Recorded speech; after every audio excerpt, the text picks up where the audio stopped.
Ya Nabi salam alaika, Ya Rasul salam alaika. Bismillahirrahmanirrahim. Assalamualaikum warahmatullahi wabarakatuh. Allahumma salli wa sallim wa barik wa azim ala habibina wa syafina wa qurrata ayunina Sayyidina Muhammad wa ala ali Sayyidina Muhammad. Jam 4 kurang 15 pagi. Kalau di Banda Aceh masih sangat pagi, belum kedengaran suara ngaji karena masih sangat dini hari. Kalau di tempat lain mungkin udah menjelang subuh, tapi di Banda Aceh masih lama, masih 1 jam lebih lagi. Karena subuh hampir jam 5 lewat, bahkan jam 5:15 menit mau setengah 6 juga. Karena subuhnya telat, sebagaimana maghribnya juga telat. Yang mau saya sampaikan di sini adalah masalah pernah nggak kita ngerasain begitu kita jauh dari Allah, jauh banget dari Allah.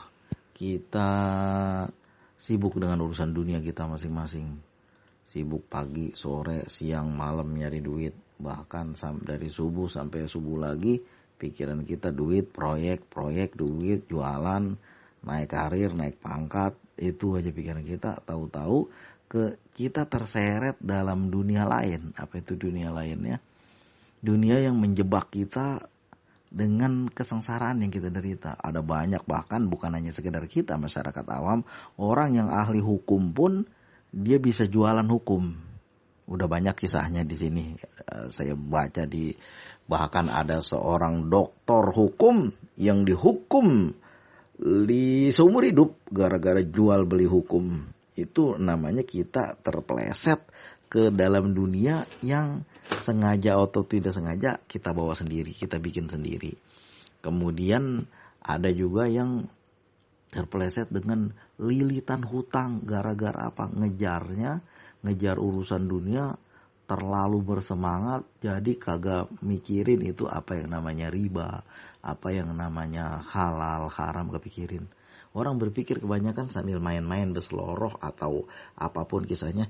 Nyari yang haram aja susah, Bang. Apalagi yang halal. Zaman sekarang mah gak begitu-begitu amat lah.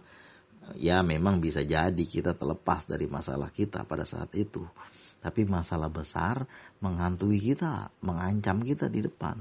Orang-orang yang bersenang dengan urusan yang menghidupi keluarganya dengan riba, membangun usaha dengan riba, nggak pernah saya lihat lama.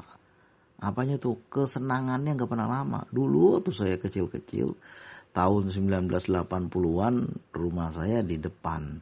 Jadi di depannya itu ada pasar. Itu ada satu orang yang punya toko, ya lumayan bagus, namanya juga toko sembako pada tahun itu, luar biasa ya. Tapi lama-kelamaan ketika buka beberapa bulan gitu kan, lama-kelamaan gak buka lagi. Kenapa? Dibilang, saya nanya waktu masih kecil ya, gak perhatian banget, tapi teringat sampai sekarang. Utangnya banyak banget, dibilang. Utang apa? Apakah jualan sembako kayak gitu sampai utang sampai banyak gitu kan? Itu ada juga di masa kita yang sekarang. Sampai-sampai suatu hari datang orang yang masih sahabat orang tua saya, tetangga sesama orang Betawi lah. Bukannya saya yang bersahabat, tapi orang tua. Mereka tahun 80 atau 90-an lah ini kejadiannya. Beliau habis maghrib, habis sisa ya. Habis maghrib ya datang ke rumah, habis dari musola ngobrol-ngobrol. Kemudian cerita, Bang Haji, kan jangan main-main bang kita. Karena pusing kepala, dia bilang kan. Maksudnya waktu itu beliau minjem. Jadi untuk kepentingan apa nggak tahu saya, karena saya kecil, saya teringat itu omongannya. Pusing kepala, dia bilang kan. Ya zaman sekarang lebih apa namanya? Lebih bahaya lagi. Apa itu? Rentenir di mana-mana dengan kemudahan yang sebenarnya itu menjerat kita. Setelah kita terjerumus dalam kesulitan itu, barulah kita ngerasa ketika harta kita sedikit-sedikit untuk bayar bunganya aja nggak sanggup. Pernah saya dengar satu orang yang dulu, orang tuh berkisah sama saya, dia bilang itu ada satu kawan dia yang bayar bunganya aja 1 bulan sampai 8 miliar. Coba bayangin, akhirnya nggak sanggup bayar, kabur-kaburan sana sini, tidur di kuburan, udah mulai nyeleneh dah yang begitu-begitu. itu udah mulailah nyari sesuatu yang bisa mendatangkan dia duit dengan cepat. Karena apa ya? Karena pikir udah buntu, udah nggak tahu lagi. Makanya di dalam Islam nggak usah jauh-jauh lah, dalam pengobatan aja itu yang ditekankan bukannya kuratif, pengobatan. Udah sakit baru diobatin, bukan itu, tapi preventif, pencegahan. Itu juga dalam urusan yang lain, mungkin ya urusan ekonomi terutama. Jangan berentenir-rentenir. Jangan pinjaman-pinjaman berbunga haram, berbunga apa namanya disebutnya renten, riba. Jangan pernah itu. Bayar gimana pun, saya sendiri menyaksikan belum pernah saya lihat dalam hidup saya orang yang makan riba, yang hidupnya dari riba, bikin usaha, belum pernah tuh usahanya maju, belum pernah saya lihat. Yang ada bangkrut, yang ada dikejar kolektor, apa namanya tuh, debt kolektor, yang ada disita barangnya. Kita punya kendaraan, kita punya rumah yang udah jadi aset kita kumpulin, disita. Karena apa? Kita nggak sanggup bayarnya. Karena apa? Bunganya menjerat leher. Nauzubillah yang sebegitu. Itu urusan dunia aja tuh. Urusan keberkahan lebih gila lagi, lebih bahaya lagi. Kita selamat dari urusan itu di dunia, urusan keberkahan gak ada sama kita. Usaha yang kita bangun dari barang riba, bangkrut. Usaha yang kita bangun dari hasil yang kagak halal, alah ini kan kalau nggak ada kayak gini bang, kita bagaimana kita mau bangun usaha? Ya percuma, buat apa usahanya ujung-ujungnya bangkrut. Belum pernah itu saya lihat yang sukses itu, yang ada yang dari masih kecil saya lihat sampai setua ini, yang ada bangkrut aja orang yang hidupnya dari riba. Kenapa ya? Keberkahannya nggak ada. Maka dari itu berkah penting. Begitu juga kita yang tidak punya pinjaman riba, tapi kerja kita ngapain? Nyari duit ya dengan cara nilep, dengan cara memarkup harga, dengan cara bohongin orang, nipu orang, dengan cara bodoh-bodohin orang. Ujung-ujungnya kita berkah yang nggak ada. Udah banyak banget itu para penipu berseliweran di mana-mana. Mulai dari zaman egot dulu, tahun berapa itu? Tahun 2000-an. Sekarang sampai sekarang, zaman Bitcoin, zaman WA, zaman itu semuanya penipu berkeliaran sampai saat ini. Luar biasa, mereka mencari duit, dia pikir untuk apa? Saya pernah tuh baca ditanya sama orang, sama polisi, kenapa Anda menipu? Dia bilang, ya karena untuk bikin usaha Pak, perlu uang 50 juta. Ya buat apa? Nanti ujungnya bangkrut. Kagak ada tuh uang yang sebegitu tuh, yang ada berkahnya tuh gak ada. Pasti bangkrut biar gimana pun juga. Saya liatin kan orang-orang yang jualan dengan cara, jangankan yang kayak begitu ya, yang riba resmi aja, apalagi yang nipu-nipu orang, yang riba resmi aja itu rata-rata bangkrut. Selamat kita dari urusan itu, nggak selamat kita dalam urusan keberkahan. Ada 3 barang yang mengancam kita. Pertama, kita nggak, kalau menggunakan barang riba, barang nipu, barang nilep, barang membohongin orang, bodohin orang, markup harga, ada 3 ajab yang kita bakalan kena. Pertama, kita akan nggak sanggup membayar itu sehingga harta kita habis semuanya, menjadi minus yang pertama. Yang kedua, kita nggak selamat dari keberkahannya. Apa itu keberkahannya? Mesti kita bangkrut dari urusan. Ada aja cara itu, dimakan jadi bikin sakit, dijadiin usaha bangkrut. Nah yang ketiga baru urusan dengan Allah, itu yang paling ribet banget. Yang di dunia aja kita udah gak sanggup ribet. Kita dikejar-kejar debt collector nih, pening pala kita kan. Apalagi di hadapan Allah yang gak bisa kita ngumpet kemana-mana. Mungkin orang bisa ngumpet di kuburan kalau sekarang. Kalau zaman sekarang selamat kayak gitu-gitu kan. Makanya banyak banget perdukunan ramai, menyesatkan. Kayak kata Bang Haji ya, perdukunan ramai, menyesatkan. Nah itu semua gara-gara yang seperti itu. Makanya dalam Islam itu diapain? Preventif, pencegahan. Jangan yang seperti itu. Akibatnya apa tuh? Gara-gara tuh mula-mula hidup yang konsumer banget. Konsumtif banget hidupnya. Ya bukannya kagak boleh, orang punya boleh. Cuma kita lihat juga kemampuan kita. Jangan ujung-ujungnya nanti kita jauh dari Allah. Sholat subuh kagak pernah. Terlalu nggak pernah sholat subuh. Lewat aja sholat subuh. Kapain keenakan begadang malam? Kenapa begadang? Ya ngobrol. Ya nonton bola. Bukan kagak boleh. Cuman ada jaganya juga. Ujungnya apa setelah itu? Sholat subuh kelewat semalam, 2 malam, 3 malam, 4 malam. Terus sudah jadi keenakan. Berkah dicabut dalam hidup kita. Dikit berkah dicabut dalam hidup kita. Tiba-tiba ya usaha kenapa tiba-tiba sepi? Ya kenapa tiba-tiba? Ya, usaha rame memang betul bang. Usaha saya rame kok. Pakai jimat ini jimat itu. Iya rame. Tapi setelah itu keberkahan dicabut. Nyari duit 1 hari orang dagang bisa dapat 15 juta. 1 hari itu, bukan 1 bulan, 1 hari. Tapi dia ngeluarin duit untuk berobat penyakitnya 1 hari 50 juta. Bayangin tuh coba. Percuma yang itu semua. Makanya waktu saya kecil-kecil itu ada suatu ulama berceramah. Apa dia bilangnya? Tabnuna malah taskunun. Taf'aluna malah takulun. Engkau usaha mencari, engkau tidak makan itu. Tabnuna malah taskunun, engkau bangun di mana-mana dari usahamu, engkau sendiri nggak tidur di dalam itu, nggak tempat di dalam itu, nggak tinggal di dalam itu. Ya percuma buat apa?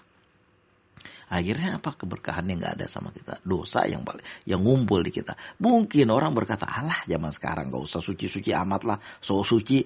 Iya, tapi nanti ujungnya kalau udah kena, ya masih nggak, mending kalau orang diingat pada Allah. Ya saya selama ini begini karena saya salah, jauh dari Allah. Ingat tuh. Masih mending. Tapi kalau orang-orang yang udah nggak tahu lagi. Dulu ada orang yang kalah main saham. Apa itu saya pernah dengar. 2 kali saya dengar. Kalah main saham. Terjun dari lantai berapa itu. Tewas hancur. Ada juga yang kalah juga. Ditembakin anak istrinya. Lalu dia sendiri bunuh diri. Lalu ditulis sama dia ditembak itu pakai darah. Apa dia tulis? Engkau semuanya hanya membodohi saya. Makanya dalam Islam preventif, dicegah dulu, jangan sampai kayak begitu. Yang kita belum kena itu, kita belajar dari itu semua nih. Pertama kita dekatkan diri kepada Allah, hukum-hukum syariah kita perhatiin, yang Allah larang kita perhatiin, yang Allah suruh kita kerjain, supaya apa ya? Supaya hidup kita di masa yang semakin tua, mungkin kita sisa-sisa umur kita masih pada yang kita bilang setiap hari, ihdinas siratal mustaqim, tunjukilah kami ke jalan yang lurus. Jalan lurus yang bagaimana? Orang kita juga suka banget pakai jalan yang kagak lurus. Apa itu? Dimulai dari pertama, apa? Riba. Dan masyarakat yang jelek banget ya, setelah riba apa dia polanya? Pola hidupnya setelah konsumtif nggak sanggup nutupi riba. Setelah riba apa? Sebelumnya nih, saat itu apa yang dilakukan? Apa istilahnya itu, kalau di media sosial apa istilahnya, narsis banget. Apa itu ya, ada orang yang perlu padahal mah kagak ada, bukan petugas, bukan orang kayak kita juga, saking narsisnya perlu dikawal, ya bukan kagak boleh, cuma itu semua preventif, pencegahan. Kalau memang bukan butuh buat kita, untuk apa yang kayak gitu-gituan. Ada yang kayak begitu, ujungnya apa? Oh ya, udah ketangkep sama KPK, ternyata suaminya luar biasa, ternyata koruptor. Nauzubillah kayak gitu, buat apa kita kumpulin, ujung-ujungnya kita sengsara juga. Selamat kita dari KPK, kagak kena kita, nggak ketahuan, kita bayarin segala macam, selamat kita dari keberkahan. Anak sakit, memang anak sakit, istri sakit, suami sakit, emang bisa ditawar. Orang tua sakit, membutuhkan dana puluhan, ratusan juta, emang bisa ditawar. Nah penyakit gak bisa ditawar, tetap aja kena. Bahkan yang paling sedih buat, ada penyakit yang dokter juga gak bisa nganalisa. Penyakit apa aneh, belum pernah lihat. Dokter bilang penyakit apa aneh, belum pernah lihat ya kayak begini. Selama saya jadi dokter belum pernah ngelihat penyakit yang kayak gini, bilang ya tuh. Dokter bilang kayak gitu, pening ya kepala. Kenapa? Keberkahan main di situ. Dulu waktu saya masih kuliah, ada suatu rektor dari 2 universitas kiri kanan, ada suatu rektor, beliau salah satunya. Waktu itu mahasiswa bertemu dalam satu lapangan dengan rektor, 2 orang rektor tuh. Nah satu rektor tuh berkata begini, kata beliau begini, orangnya udah nggak ada, udah malkum, nggak usah kita sebut. Beliau mengatakan begini, yang penting ilmunya kita ambil. Beliau mengatakan begini, saat ini, waktu itu tahun berapa ya? Tahun 1997 lah paling jauh. Ya 1997 98 lah gitu, waktu reformasi itu. Saat ini penyakit yang diderita oleh bangsa kita sudah nggak bisa diobati lagi dengan cara lain, harus dengan kedekatan diri kita kepada Allah. Semuanya ini karena manusia udah nggak sanggup lagi ngobatin penyakit yang diderita oleh bangsa kita saat ini. Dibilangnya waktu itu, saya bilang waktu itu masih kuliah semester berapa waktu itu, tengah-tengah kelihatannya. Saya bilang ada benarnya juga ya, segala macam pakar ekonomi banyak, pakar kesehatan banyak, pakar ini, pakar itu. Ya tapi begini-begini aja kita. Malah kan semakin terpuruk. Karena apa ya? Ya mungkin keberkahan yang gak ada. Mungkin dari diri kita ya begitu. Keluarga kita ya gitu, keberkahan yang gak ada. Mudah-mudahan apa yang kita kerjakan sehari-hari, urusan kerjaan kecil pun, urusan pekerjaan yang dianggap orang remeh-temeh, yang penting berkahnya ada. Buat apa banyak tapi berkahnya gak ada. Akhirnya jadi nyusahin orang yang punya aset ratusan miliar, punya utang triliun.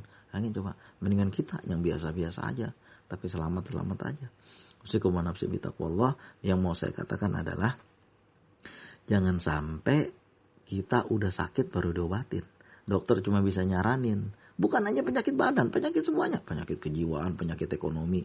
Pak, jangan banyak-banyak minum karena darah Bapak bisa naik. Itu kan cuma dokter yang bilangin, yang ngerasain kan kita. Yang ngerasain susah aja kita. Segala macam ahli ini, ahli itu dikeluarkan. Mereka kan cuma nyaranin aja. Yang ngerasain siapa? Diri kita sendiri. Aduh, susah ini. Harus bayar ini, harus bayar itu. Aduh, karena pola hidup yang luar biasa. Konsumtifnya. Ujungnya apa? Tanya sama Ustadz. Ini bagaimana jalan hidup saya? Tentu Ustadz yang yang pikirannya lebih linuih kata orang-orang. Mikir, bukan hanya ini sebabnya nih. Pasti ada belakangannya yang lebih berbahaya lagi yang pernah dia perbuat. Mungkin dia pernah makan riba kebanyakan. Mungkin nipu orang kebanyakan. Mungkin makan duit perusahaan kebanyakan. Ya lu mah selamat dari KPK sekarang. Waktu itu. Tapi gak selamat dari yang lain. Keberkahan. Sakit anak, sakit istri, sakit suami. Rumah kebakaran. Kendaraan tabrakan. Kita gak tahu itu bagian daripada apa yang Allah tegur buat kita. Kalau hanya sekedar teguran masih mending. Kalau udah ajab, usikum wa nafsi bitaqwallah. Mudah-mudahan sebelum itu terjadi, kita dekat kepada Allah. Kita kerjain sholat tahajud, kita kerjain sholat duha, kita ucapkan yang baik-baik, kita amalin yang baik-baik, cari penghasilan juga yang halal. Walaupun banyak, yang penting berkah. Kalau dikit berkah bang, dikit berkah ya nggak apa-apa. Nanti jadi banyak. Namanya berkah itu bertumbuh dan berkembang. Usikum wa nafsi bitaqwallah. Terima kasih atas segala perhatian. Mohon maaf atas segala kekurangan. Mari dekatkan diri kita kepada Allah. Assalamualaikum warahmatullahi wabarakatuh. Sallallahu wasallama ala nabi sayyidina Muhammadin wa alihi wa sahbihi ajma'ina.